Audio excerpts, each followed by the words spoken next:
I own a marketing agency called Bad Rhino. We've been in business for 7 years.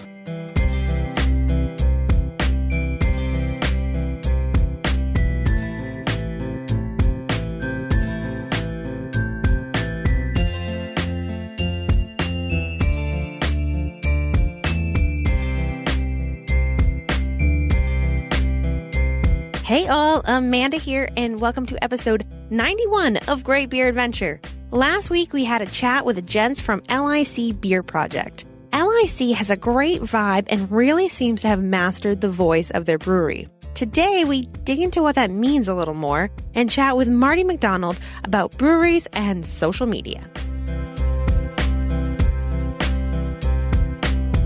Hey all, Amanda here, and I am still in Orlando, and it is wonderful and beautiful, and it's not raining today, which is lovely.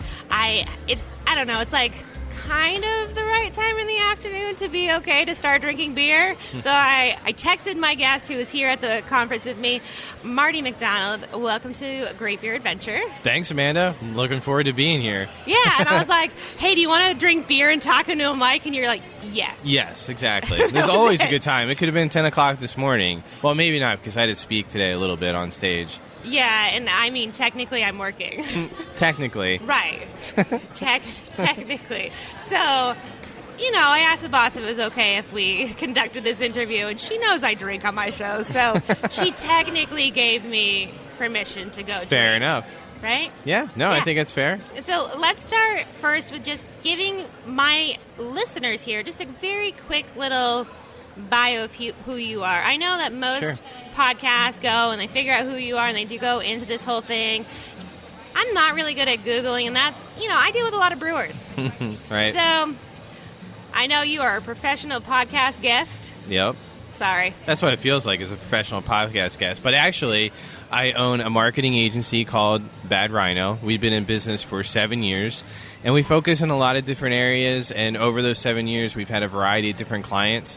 Many of them have landed in small business and tech, but we've also had a lot of growth in golf, Major League Baseball, specifically Philadelphia PGA in golf. I should just clarify that, not the entire PGA, as well as craft brewing. So we've gotten involved with that. I have a book coming out around craft brewing marketing, and it's been a lot of fun working with those types of clients, and we're looking to expand. So after 7 years, we're finally getting a niche down, which is fun.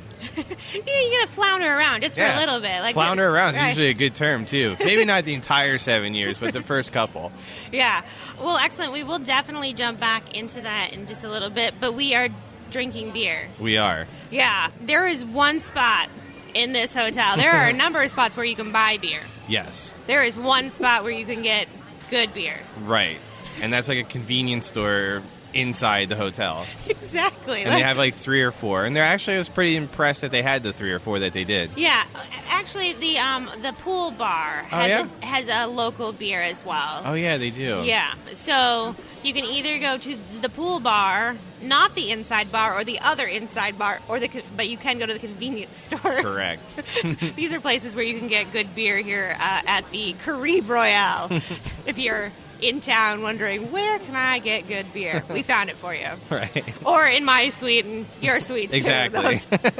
Those are the places. There's a stash around. Right. There actually, I have a couple of stashes around. That's right. You have a bunch of beer that came with you, didn't it? A bunch came with me. A bunch was brought for me. There's beer all around this hotel. Meanwhile, we're complaining where you can actually purchase it. Right. So we're drinking Funky Buddhas. Yeah. What do you know about Funky Buddha? I don't know anything other than I believe I had this one other time when I was in Orlando. Hence the name Funky Buddha. Yep. They do definitely some beers that are middle of the road kind of beers, ones that you would expect, but they also do some crazy funky stuff. A friend of mine knows that I always bring beer home for my husband. Right. So he's local to the area, so he got his hands on, they did a sweet potato pie casserole beer. Yikes. Yeah, and but he brought it specifically for me to bring home to my husband. He didn't bring it for me. Fair enough. Yeah. Not one I would probably be into or even want to try. And you're not a trier? Yeah, I like to try just about anything. Let me rephrase that. But a lot of the stuff that comes out is just like was it chocolate peanut butter stout one? Yeah, those, and then all the variations of them. Mm-hmm. No, not for me. I never even tried them, nor do I want to try them. And come on, where's the adventure? there's plenty of adventure in normal beer. I don't think you need to make it like this fancy that doesn't taste like beer. And that's why sometimes I think some of the brewers get... I actually do think they should do that. Let me, again, rephrase it. I think they should do it. It's just not for me personally. Right. I think it's kind of, no pun intended, it's a little funky.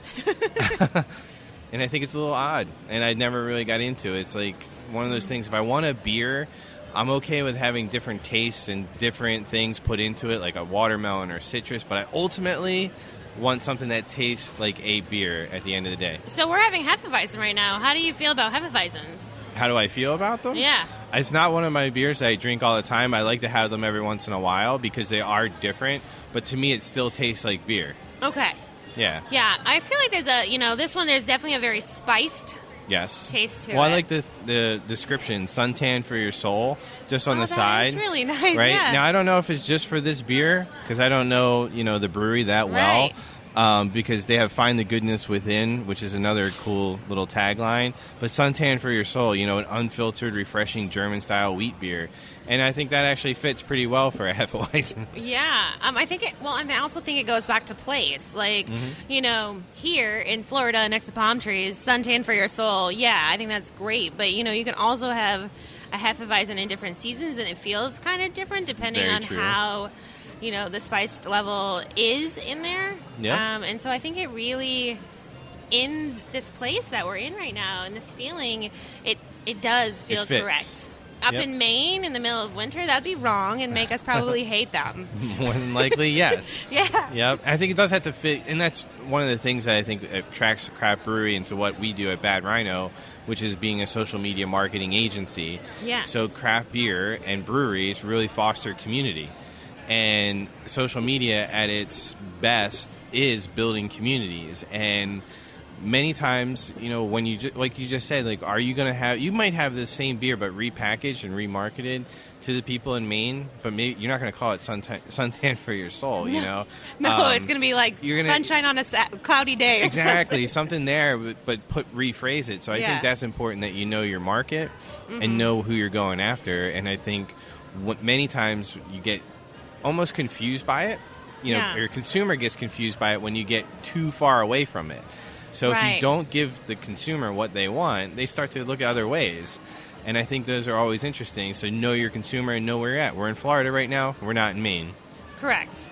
That is true, and it's lovely. The skies are blue today, which is really good. Yeah, it says that they were opened up in 2010, but other than just hearing a little bit about some of their funkier beers that come out, those are the ones that kind of, at least in terms of like social media and newsworthiness, the ones that are off the wall are the ones you kind of hear about. Absolutely.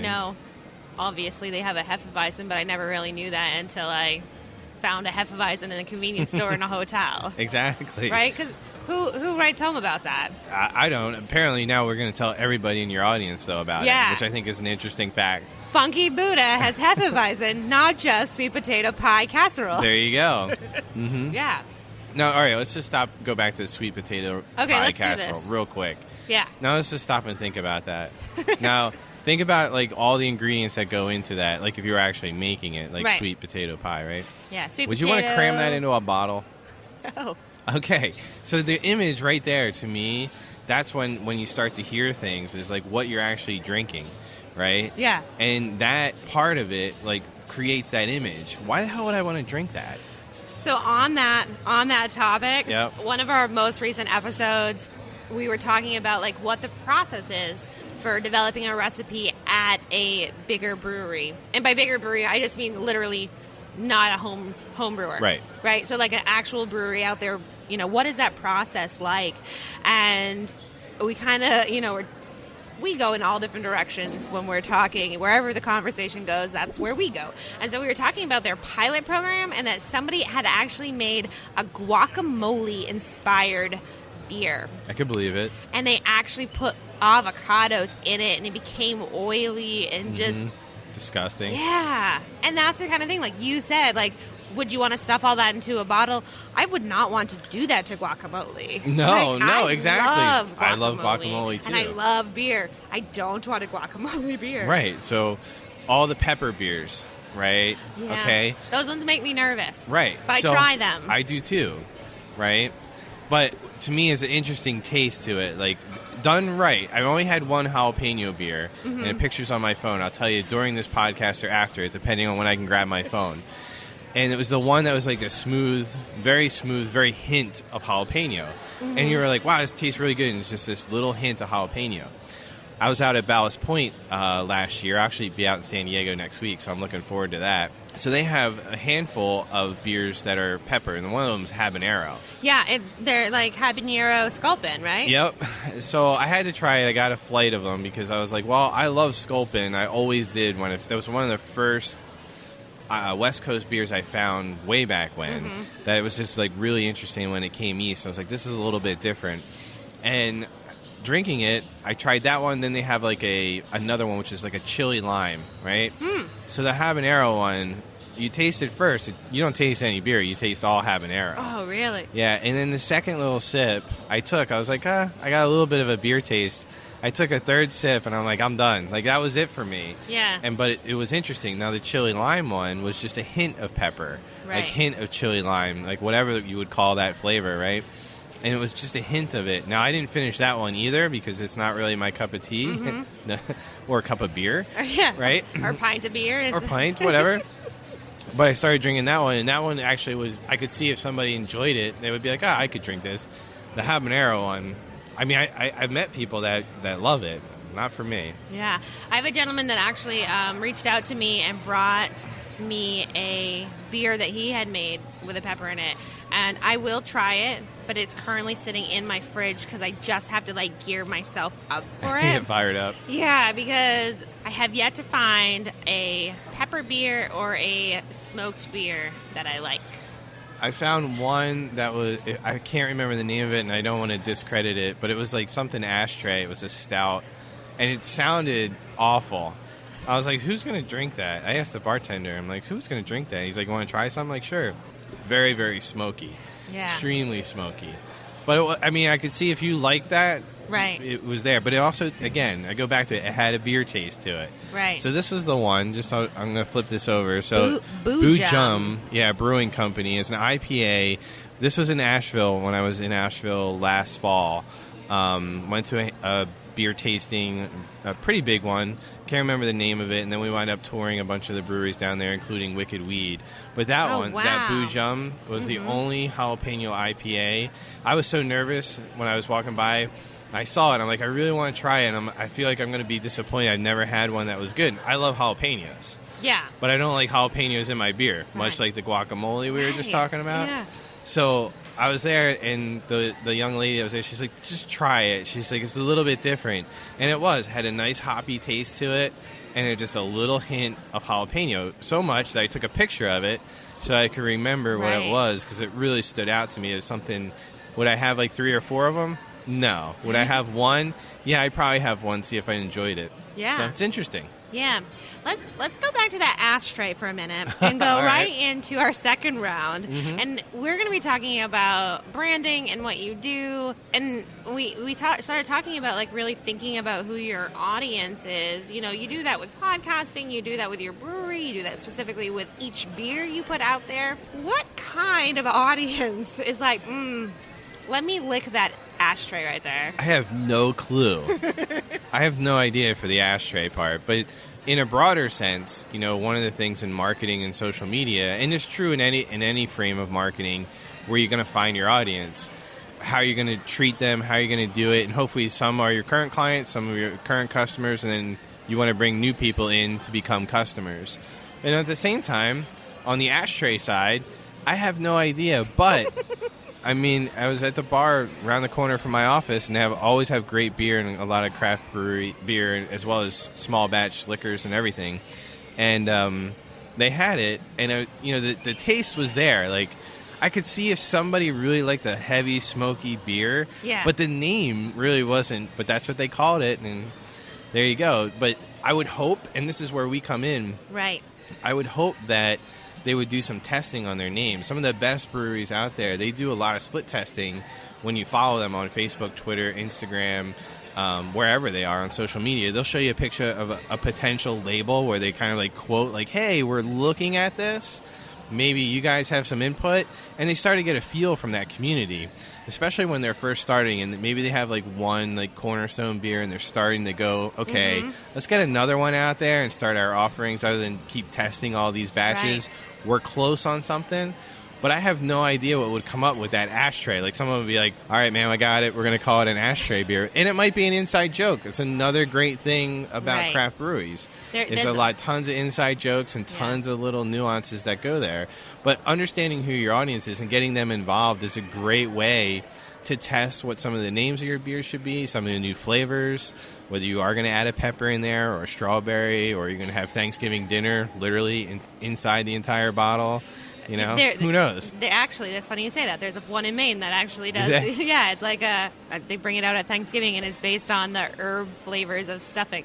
Yeah, interesting. Now, I would try that one out of curiosity. Yeah. But, you know, most of the brewers that I've hung out with and that have established beers and breweries, when you talk to them, many of their things happen by accident. Like, oh, you know, Joe was messing around with the oranges, and he dumped in a ton of oranges when it's only supposed to be like a tiny little bit. And next thing you know, we have a new citrus beer because it tasted great. Yeah. Too bad we don't know the recipe, so 30 test batches later, we're still trying to figure it out.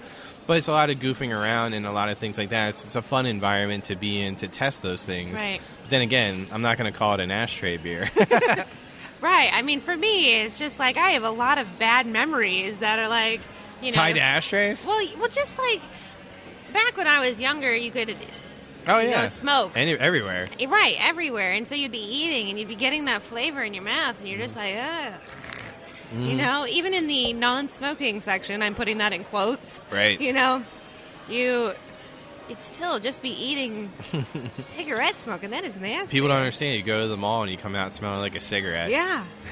I'm so glad that it's not the way it is anymore because I can't handle that. Now, here's an interesting thing that you might have a little bit of thought on.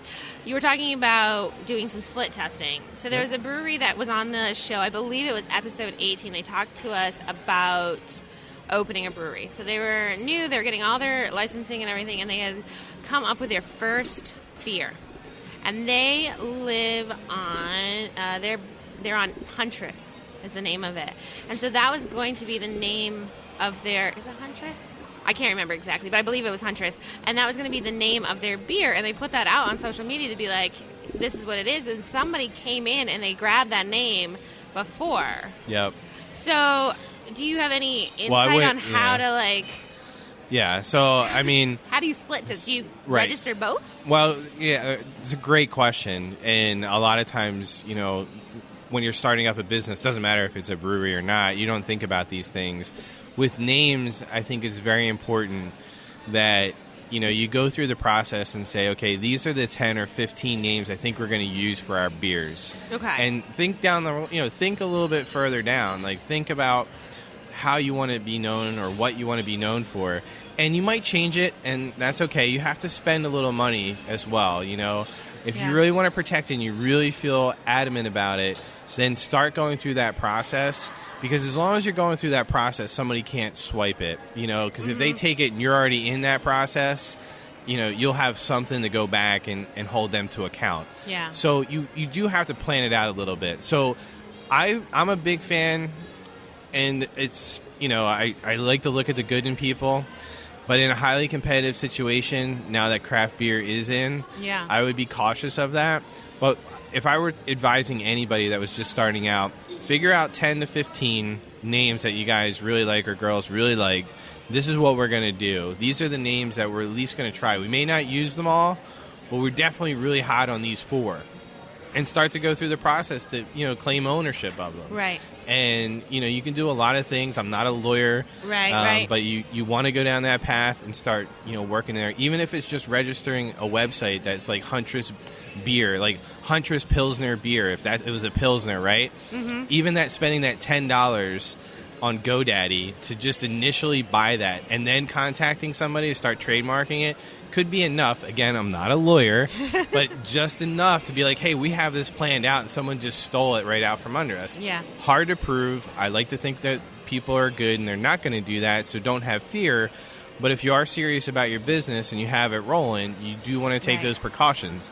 I've heard a lot of horror stories over the past few years. I wouldn't call them horror stories, but they're like, oh, yeah, we had to change the name of this beer. You walk into, a couple of local breweries that I go to, and they were like, yeah, we had to change this one. We had to change that one. Mm-hmm. Or they were going after somebody else who stole theirs. And it's just, Yeah. I mean, I guess there's so many names that can go around, but you should be creative. Like, what are we drinking here is technically, so it's a Floridian, right? So, I mean, that's an easy, generic one, right? Yeah, really shocked that wasn't taken before. Right. So, and I think sometimes people don't care. Yeah. If it's there on the West Coast and you're on the East Coast and you have limited distribution. But if you are thinking big and you want to go national, take the precautions and treat it like a business and go through, the hoops you have to make sure you're trademarked or registered or whatever you need to do. Again, I'm not a lawyer, but you want to do that. And then in terms of that split testing, you now have 10 or 12 that you're going down and start split testing them. Right. Hey, we're going to do, like you said, like huntress versus hunted, Right. And start putting some of those things together and see what people respond to or resonate with. Create maybe label concepts or logo concepts around that beer for a cap or something like that, and start putting it out there. Again, I rely on people. I think people are good, but I also know people steal stuff. I don't think this was a case of stealing. I think this was a case of two people doing the same thing at pretty much the same exact time. Yeah. And that's weird too. Yeah, it just kind of, it happens like that sometimes. Oh, it totally does. I really feel like shows sometimes, come out and they're like both, like there's trends. Same way. Like the same exact show on two different channels, and you're like, was this coincidence? Right. Was the, Right. Well, I'll just go back to one other point too. It was actually mentioned in one of the sessions here at PodFest. And, make sure you go out and buy the images that you want to use. You can't just steal them off the internet. Right. Yeah. And do some research before you pick out your names. I've gotten a few letters in the mail, where we've accidentally used something when somebody on our team has had an image that they thought was good. Mm-hmm. And sometimes it's hidden a little bit that, it was copyrighted. And you get a nice little letter, and they have a nice little bill attached to it. And at first, you're like, what is this? Then they send you a second one. Then you send you a third one. Then you get a certified one that's all legal and fancy, and you have to pay the fine or whatever it is. Right. And just so you know, I will be taking things off your website to show, like, go to Bad Rhino and check them out. I'm just letting you know there. You can do that. I give you permission. Awesome. You heard it here, folks. So Bad Rhino cannot sue Great Beer Adventure. So can you tell me, like, when you first started working with breweries, do you work soup to nuts? Do you do some of the smaller stuff? Do you start before they, like, are you one of the first few people? All the questions. I just need to know, there's what so do many you of do? them, right? Right. So as a social, what is it that you do? I know. As a social media marketing agency, when we first started, people were like, what exactly do you do, right? Like what you just asked. So we're no different than any other marketing agency, ad agency, digital agency, whatever you want to call it, where we're setting your strategy and we're working through things with your other marketing, but our focus has always been in social media. Okay. So we lead with social media. We also have partners that do websites. We have partners that do email marketing, Google AdWords, pretty much everything that we can be full service. But Bad Rhino leads with social media, and that's where we create a footprint in the marketplace. We were actually, in 2016, we were named Clutch Agency of the Year, and yesterday I just got the press release that we were named for 2017 as well. Congratulations. Thank you. I don't really know what that means, but good job. Exactly. They're nice little awards that people give you out there. It's independent, which makes it fun. It's based off of third-party reviews. So it's our clients going out, and they don't talk to us. It's not filtered. They talk directly to someone there. So with all that, what we do is some clients we're starting from the very beginning. They're just starting out. Mm-hmm. They need everything. So branding. They need, social media set up, website set up, everything. Everything you can think of from a marketing perspective, we've worked with clients there. We've also been an add-on to their existing marketing. So one of our clients is Victory Brewing. Okay. So they're based out of Downingtown. They're right around the corner. Their owner and their marketing folks actually saw me speak at another event, and I was on the panel with their then vice president of marketing, talking about social media at a different event. And we came in there, and we just tweaked their ads. We worked with them to get better engagement, better reach, and really consult from a content standpoint. They're an established brewery. I think they're 14th largest now in the U.S., something like that. But we were a bolt-on to their marketing department. So our team was in there and doing all that work. So the reason I say that is we've done a variety of things, from startup, from getting everything up and running, to something where we're just providing specific expertise in social media to help them get over a hump. In that case, it turned into about an 18-month engagement. Then there's others where it's, hey, can you evaluate this and give us your opinion on where we're going? Because it is community focused, and people get really passionate about their beer. And you can make some minor mistakes in how you communicate via social media and turn off your community a little bit. Yeah. And I do see that with some smaller breweries. They get to a certain point, and I don't want to call it like, oh, we got this nailed down. But then you can see, like, wow, they're all over the place. It's like great engagement, looks really good. Then they plateau, and they seem to plateau forever. And they don't really go any further. So we help them just reinvent like what they're doing, change up their message, put it in a content calendar, start to track things like, hey, let's talk about how you're actually pulling people in here to buy beer rather than just getting 1,000 likes. Because you can get 1,000 likes on beer pretty easy, but can you get them into your tap room? Can you get them to get a growler? Can you get them to pick up a six-pack? Yeah. That type of stuff is really key, especially when you're starting out in a small brewery where every sale is key, and you want to get into those tap rooms or bars that aren't yours. Right. One thing that, I find is a lot of beer people, their social media home is Instagram. Yes. Beer is a very visual thing. So beer people are my people, so that's where I hang out. Me too. Conversion is really hard from Instagram. Yep. And I think that, 1,000 likes, really doesn't mean anything, right? And that's where it's key. Like, there's a couple of them, I don't want to mention by name, that are local to me.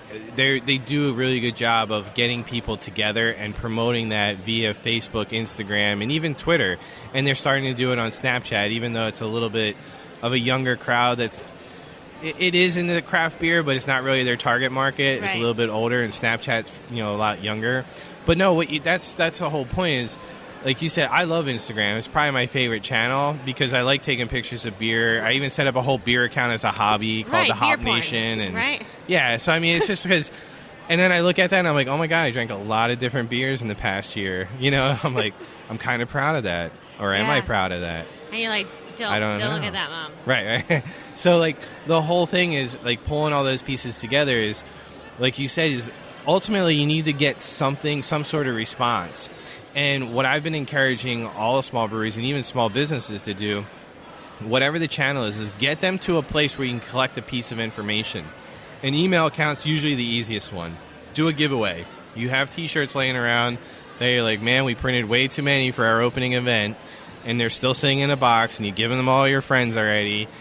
Or you have simple things like bottle openers, right? Now, you don't want to overspend and just have all this crap laying around, but those little tiny things, if people are really into your beer and passionate about it, get them to get on an email list, and then start to take that call to action every time you put a post out on Instagram saying, hey, we're doing a new beer release in a month.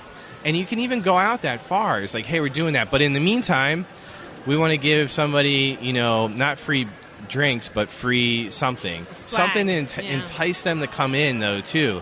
Hey, the first 5 people are going to get a glass this week, whoever comes in to fill their growlers, right? Start enticing them, because then you can track it. Because then you can say things like, if you show me this picture when you show up, you're going to get X. Whatever X might be. But you get them to show on your phone, like, hey, I saw this. And tell them what to do. You'll be amazed. We work with a lot of specialty foods as well. Companies that have existed for 50 years. Yeah. And they wanted to start doing social media. Nobody believed it would work because they're like, our clientele is not on Facebook, it's not on Instagram. Right. Well, what we did was we created coupons or call to actions. In this case, it was a coupon for them that you had to show it on your phone, or you had to print it off in some cases because, well, that's the age demographic you're dealing with. But they would print it off, and they were so excited. But more importantly, the business owner was like, oh, my God, this is working. Because you're giving the community what they want. Yeah. So 1,000 likes doesn't mean anything, but 10 people coming in, 10 extra people on a Friday coming in to fill their growlers might be something different.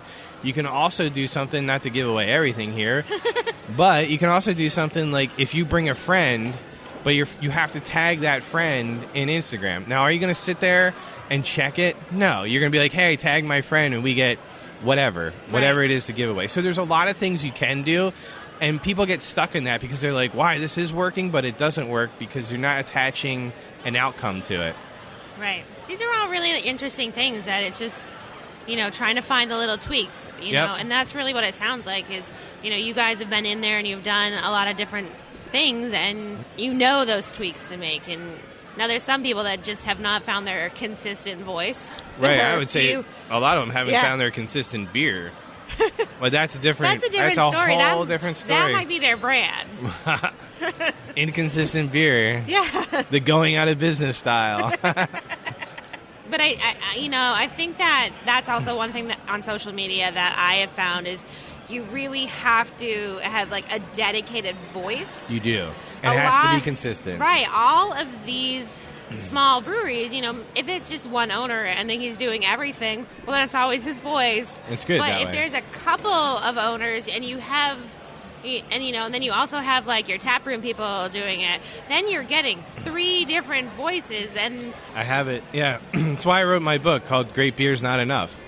Right. Because I talk exactly about that and how you put a plan together and how you actually map it out to handle exactly what you're talking about. Because if you hit the nail on the head, if there's nothing else that you take away from this podcast, if you're sitting there going, wow, this is really interesting, but I don't have a budget, I'm not ready to hire somebody, I'm not really looking into it that hard, stay consistent. If you don't stay consistent, all you're doing is posting for no good reason. And what I mean by consistent is it should be the same type of voice. That's the biggest thing. All the updates should have something that's very consistent to it. Mm-hmm. And if you have one person do it, it's very easy. If you have multiple people do it, it starts to get watered down. And you don't want that because then it's harder to track. And then say a year later you are in a position and you hire somebody like us and you're like, all right, take a look at all this, and it's all over the place, and you're almost starting from scratch again. I mean, there's going to be some stuff there because data is data. You can start to look at it. But it is fascinating that when you don't have one voice, how it just gets splintered, and it's not as effective. It almost feels like, I'm thinking of a lot of small breweries up in Maine, where there are a lot of people trying to do all the jobs and just kind of put it in. But if you sit down and you say, okay, this is the voice we're going to use. Like, these are the 5 things that we will always post about. Yep. These are the filters that we will always use. Exactly. And really come up and, like, write it down so no matter what, whoever's there. Yep. You can do it. You can do it in about 4 hours a month. And what you do is you basically come up with your content calendar. Mm-hmm. And you start off, I tell everybody you should start off on a Sunday, take an hour, and you don't even have to post every day. You don't have to do that. You just have to be consistent. So every Monday, you're going to put out a Facebook post. Every Tuesday, you're going to have like an Instagram post about brewing that's like educational about your beer. Wednesday, you're going to do something fun that's just funny on Facebook and Instagram. And then Friday morning, you're going to talk about the weekend. By Friday afternoon, what you're going to do is just put something in place about getting them into a tap room or where you're doing some sort of sale or where you have a beer tasting. And you can repeat that a little bit on Saturday.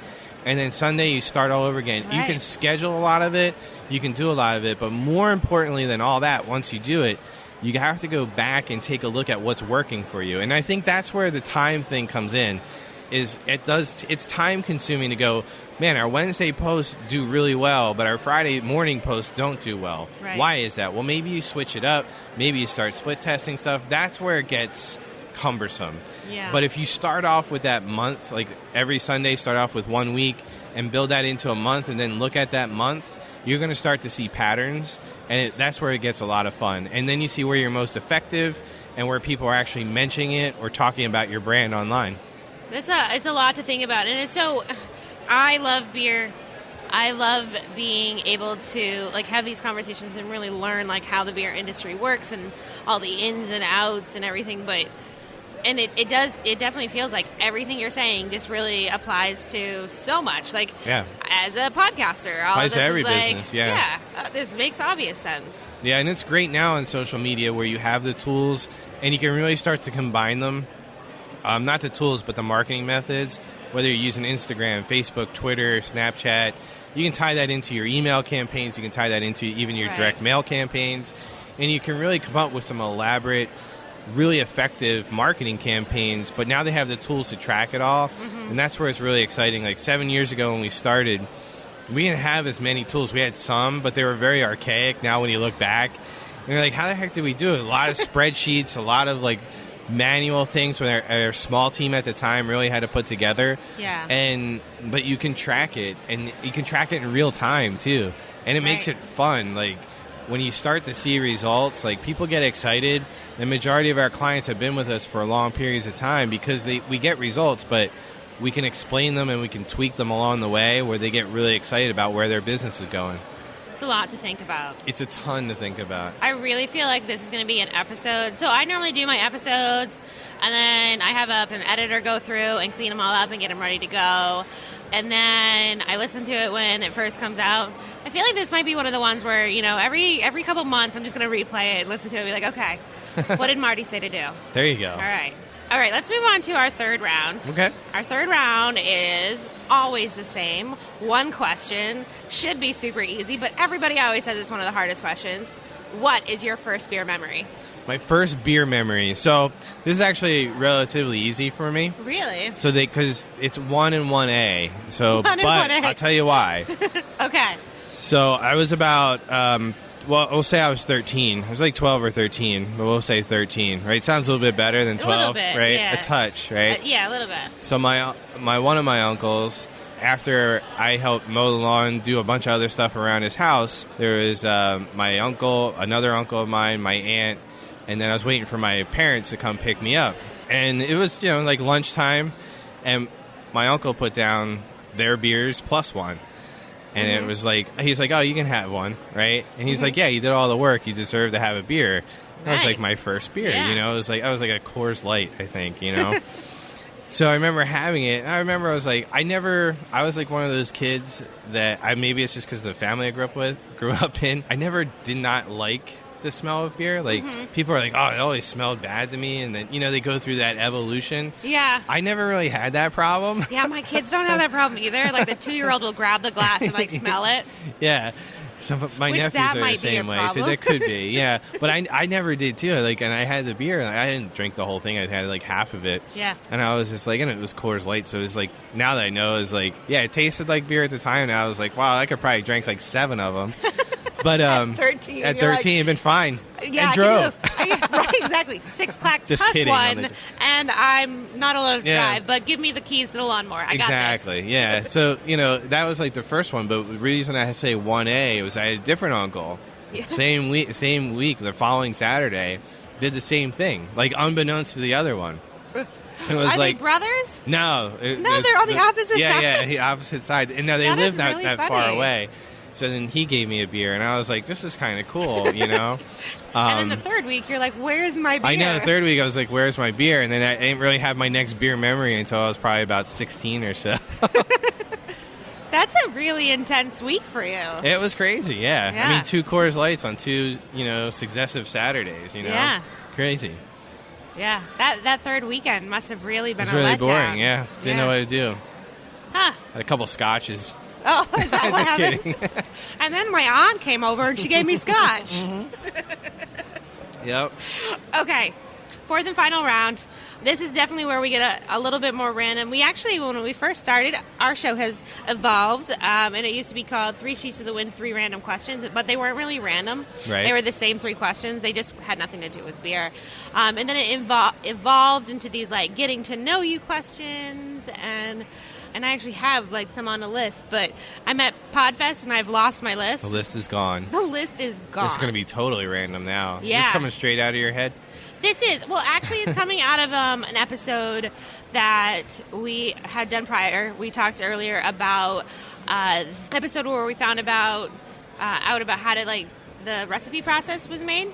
And I just would like to say one thing before I get into that. Conferences, you don't get a lot of sleep at those. No.